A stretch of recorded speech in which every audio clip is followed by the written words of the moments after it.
Salve, salve, CACDista! Seja bem-vinda, bem-vindo à edição de 16 de fevereiro do Resumo de Notícias IDEG. Aqui você vai ficar sabendo o que de mais importante aconteceu na semana para quem está se preparando para o CACD.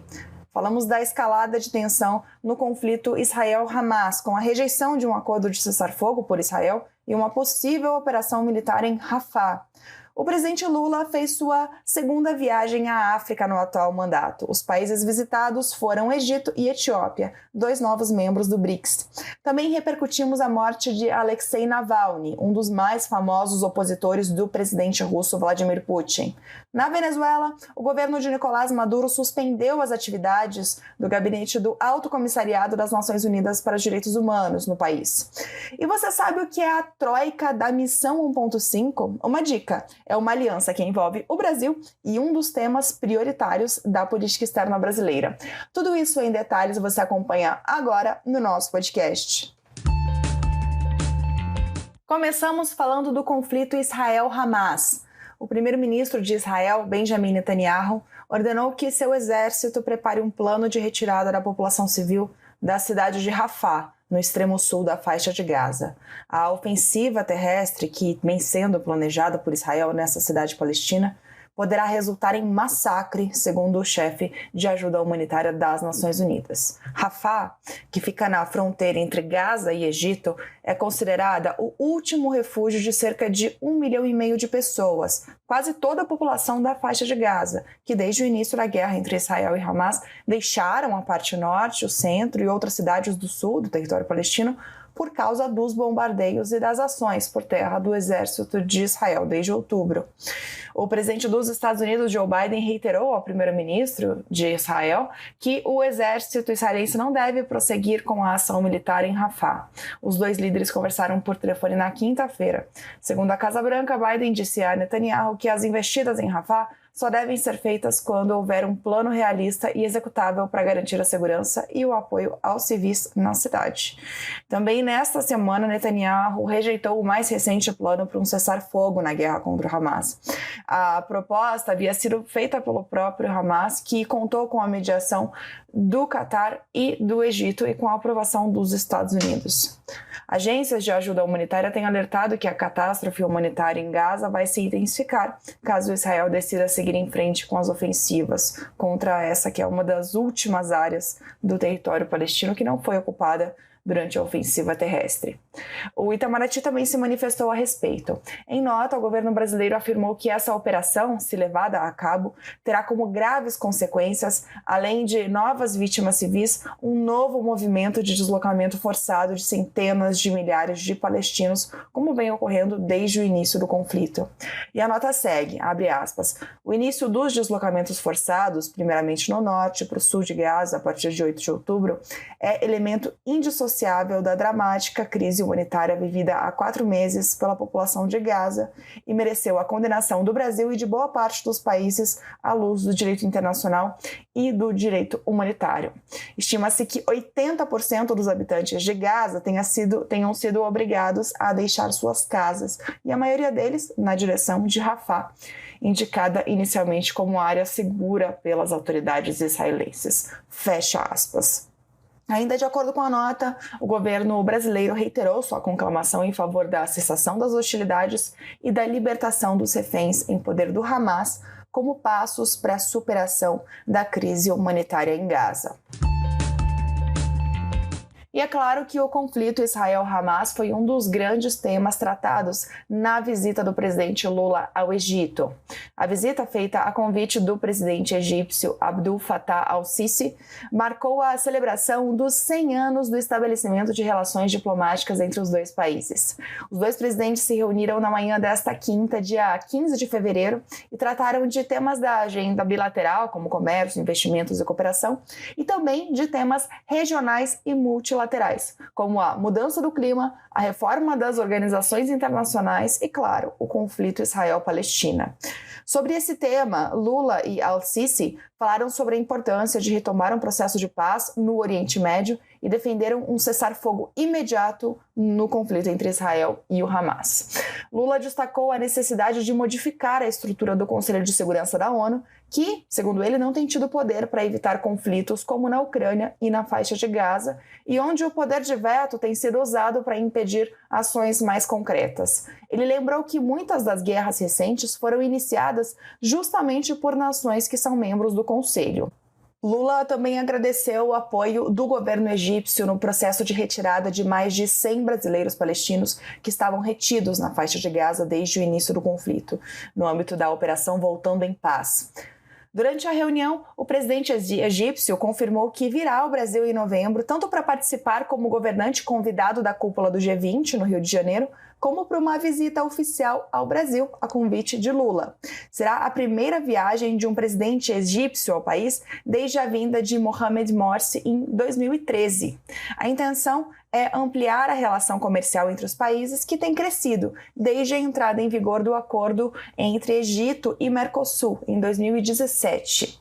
Durante a visita, os dois países também assinaram um protocolo que facilita as exportações brasileiras de carnes bovina, suína e de aves para o Egito, e um memorando que reforça parcerias, cooperações e pesquisas nas áreas de ciência, tecnologia e inovação entre os dois países. Segundo o Itamaraty, o Egito é um ator geopolítico fundamental em diversas questões de paz e segurança mundiais e é um importante parceiro do Brasil em foros internacionais. Vale lembrar que o Egito foi um dos 5 países a ingressar este ano no BRICS. Durante a presidência brasileira do G20, o Egito é um dos países convidados a participar das reuniões do agrupamento. O Egito é o segundo maior parceiro comercial do Brasil na África. O saldo foi superavitário para o Brasil no ano passado. Do Egito, Lula seguiu para Etiópia nesta sexta, dia 16, onde deverá permanecer até domingo, dia 18. Na capital etíope, Addis Abeba, Lula participa como convidado da 37ª Cúpula de Chefes de Estado e Governo da União Africana, a entidade que reúne as 55 nações do continente. Lembrando que este ano a União Africana passou a integrar o G20 com o apoio brasileiro. O presidente Lula também deverá participar do evento Financiamento Climático para a Agricultura e Segurança Alimentar, implementação da Declaração de Nairobi e resultados da COP28. Também está previsto um encontro bilateral com o primeiro-ministro etíope Abiy Ahmed. Segundo o Itamaraty, a visita à Etiópia se insere no contexto de relançamento da política externa brasileira para os países africanos. O MRE afirmou que os líderes dos dois países tratarão de temas da agenda bilateral, como a cooperação para o desenvolvimento e a promoção do comércio, e temas internacionais de interesse comum, em particular o combate à fome e à pobreza, a proteção e desenvolvimento das florestas, o combate às mudanças climáticas e a reforma das organizações internacionais. A Etiópia é o segundo país mais populoso da África, com cerca de 125 milhões de habitantes e a 5ª maior economia do continente. É membro pleno do BRICS desde o dia 1º de janeiro de 2024 e um dos principais centros diplomáticos do continente africano, pelo fato de a capital, Addis Abeba, abrigar as sedes da União Africana e da Comissão Econômica das Nações Unidas para a África. Brasil e Etiópia desenvolvem programas de cooperação bilateral em áreas como o manejo de solos ácidos e produção de algodão. No âmbito trilateral, em parceria com o PMA, o Programa Mundial de Alimentos, há iniciativas de cooperação na área de alimentação escolar. Agora falamos de Rússia. Nesta sexta-feira, dia 16, foi anunciada a morte do líder opositor russo Alexei Navalny. O mais conhecido crítico do governo de Vladimir Putin estava preso em uma cadeia na remota região do Ártico e cumpria 30 anos de pena por condenações diversas. A morte foi anunciada pelo Serviço Federal Prisional da Rússia e até agora as causas não foram reveladas. Em nota, o órgão disse que Navalny se sentiu mal após uma caminhada, perdendo quase imediatamente a consciência. O jornalista independente russo Dmitry Muratov, que ganhou o Prêmio Nobel de Paz em 2021, disse que Navalny foi assassinado. Ele atribuiu a morte às condições de sua prisão. Ao longo de sua detenção, Navalny fez greves de fome e teve problemas de saúde, o que seus advogados creditavam aos períodos de isolamento em solitárias, má nutrição e tortura psicológica. Ele estava preso desde 2021, quando voltou da Alemanha após tratar os efeitos de um envenenamento sofrido na Sibéria em 2020, quando participava de uma campanha eleitoral local.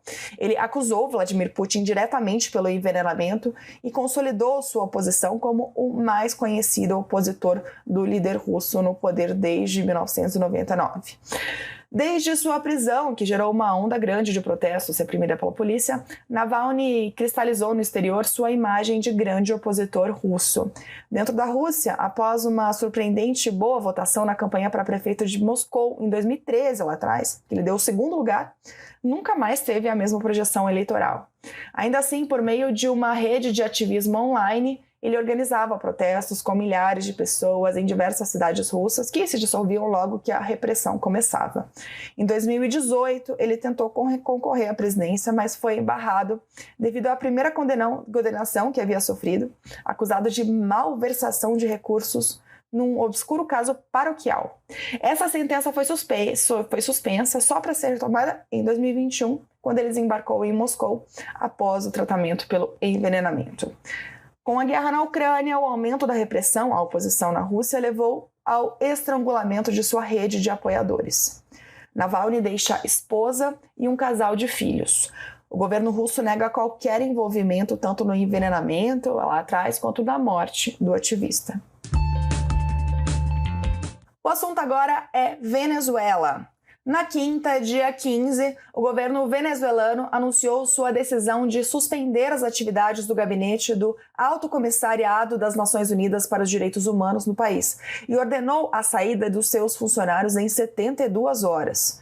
O anúncio veio após um comunicado dessa entidade da ONU que manifestou profunda preocupação com a detenção da ativista venezuelana Rocío San Miguel, uma opositora do presidente Nicolás Maduro, que é acusada de terrorismo.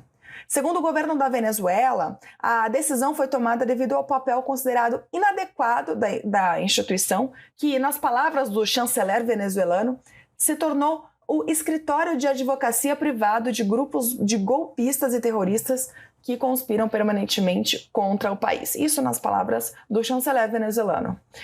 O Alto Comissariado das Nações Unidas para os Direitos Humanos estabeleceu seu gabinete na Venezuela em 2019. A principal função do gabinete era de apoiar a implementação eficaz das recomendações emitidas nos relatórios que o Alto Comissariado apresenta ao Conselho de Direitos Humanos da ONU. Desde 2019, houve pelo menos 6 documentos sobre a situação na Venezuela. O último relatório, publicado em julho de 2023, denunciava centenas de casos de tortura, além de censura e falta de transparência. O porta-voz do órgão da ONU disse que a instituição lamenta o anúncio e que está avaliando os próximos passos. Também afirmou que o princípio orientador da instituição tem sido e continua sendo a promoção e a proteção dos direitos humanos do povo da Venezuela. Agora a gente volta a falar de política externa brasileira, para falar de mudança do clima. Uma cerimônia de alto nível realizada em Dubai, nos Emirados Árabes Unidos, formalizou o lançamento do Mapa do Caminho para a Missão 1.5. Esse mapa do caminho será liderado por Azerbaijão, Emirados Árabes e Brasil. O evento ocorreu em 12 de fevereiro, às margens da Cúpula Mundial de Governo. Esse mapa do caminho é uma parceria para o combate à mudança do clima que foi firmada entre a presidência atual da COP28, que é a Conferência das Nações Unidas sobre Mudança do Clima, e suas duas sucessoras, razão pela qual ela foi apelidada de Troika. A atual presidência é dos Emirados Árabes, que sediou a COP28 no ano passado, e as próximas serão de Azerbaijão, que cedia este ano a COP29, e do Brasil, que cedia no ano que vem a COP30. Inspirada em uma proposta brasileira levada à COP28, a Missão 1.5 foi consagrada na decisão formal do Balanço Global do Acordo de Paris, que estabeleceu essa troika, que é considerada inédita no âmbito do regime multilateral de mudança do clima. Até 2025, o ano em que o Brasil sediará e presidirá a COP30, os Estados-parte no Acordo de Paris deverão apresentar suas próximas contribuições nacionalmente determinadas, as chamadas NDCs, na sigla em inglês, que apresentam as metas e estratégias de cada país no combate à mudança do clima. A COP29, que será em Baku, no Azerbaijão, em novembro deste ano, adotará novo objetivo coletivo quantificado sobre financiamento climático para atender às necessidades e prioridades de países em desenvolvimento. Isso segundo o Itamaraty, que também disse que a troika da missão 1.5 atuará para mobilizar o momento político e canalizar recursos em prol das NDCs, de modo a contribuir para a ambição climática de todos os países e para apoiar países em desenvolvimento na aceleração de transições justas rumo a economias de baixo carbono e resilientes ao clima. No entendimento do Brasil, o conceito de ambição climática não deve ficar restrito a metas. Ele precisa ser ampliado para incluir também os meios de implementação, contribuindo assim para o alinhamento das NDCs ao grande objetivo do Acordo de Paris, que é o de manter o aquecimento da temperatura global abaixo do 1,5 graus Celsius em relação aos níveis pré-industriais. E a gente termina o nosso podcast por aqui. Uma ótima semana, bons estudos e até sexta-feira que vem.